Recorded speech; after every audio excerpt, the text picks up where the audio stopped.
Well, as I suggested just a couple of minutes ago, we are entitled to a legitimate concern that on issues affecting Australia's future, we the voter, we the people with most at stake for our own and our children's sake, are often, unfortunately, asleep at the wheel. And while unemployment is at 3.5% and interest rates, whatever else might be said about them, going up, they are at historically low levels. There is a record number of Australians at work, such that there are hundreds of thousands of jobs that aren't being filled. A preoccupation with the present can easily obscure the difficulties of the future. That future is in the hands of our young people.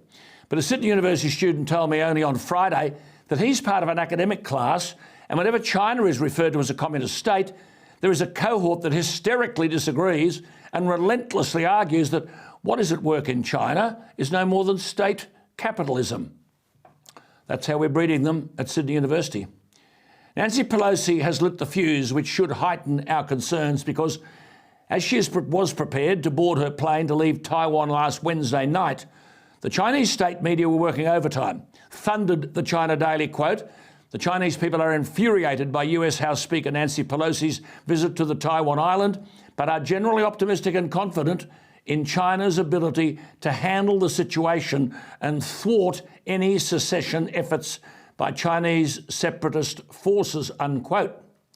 Well, some may say that the Chinese mainland outrage is manufactured and that we've seen this movie before.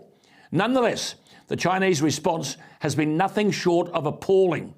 The relatively useless UN has called for de-escalation of tensions, but at the weekend, these were some of the largest ever military drills around Taiwan, leading to the legitimate conclusion that China was practicing a blockade and therefore an ultimate invasion. Taiwan concluded that China were conducting a simulation of an attack on Taiwan's main island. The Taiwanese army said, and I quote, 20 communist planes and 14 ships were detected in the waters around Taiwan conducting joint air-sea exercises, unquote. The US Secretary of State Antony Blinken said Washington was, quote, determined to act responsibly, unquote, to avoid a major global crisis. But with the appalling weakness of Biden leadership, China must surely believe it can please itself. The Chinese leader Xi has made it clear over the years that China will reunite with Taiwan. Indeed, he has staked his legacy and his legitimacy on such an outcome.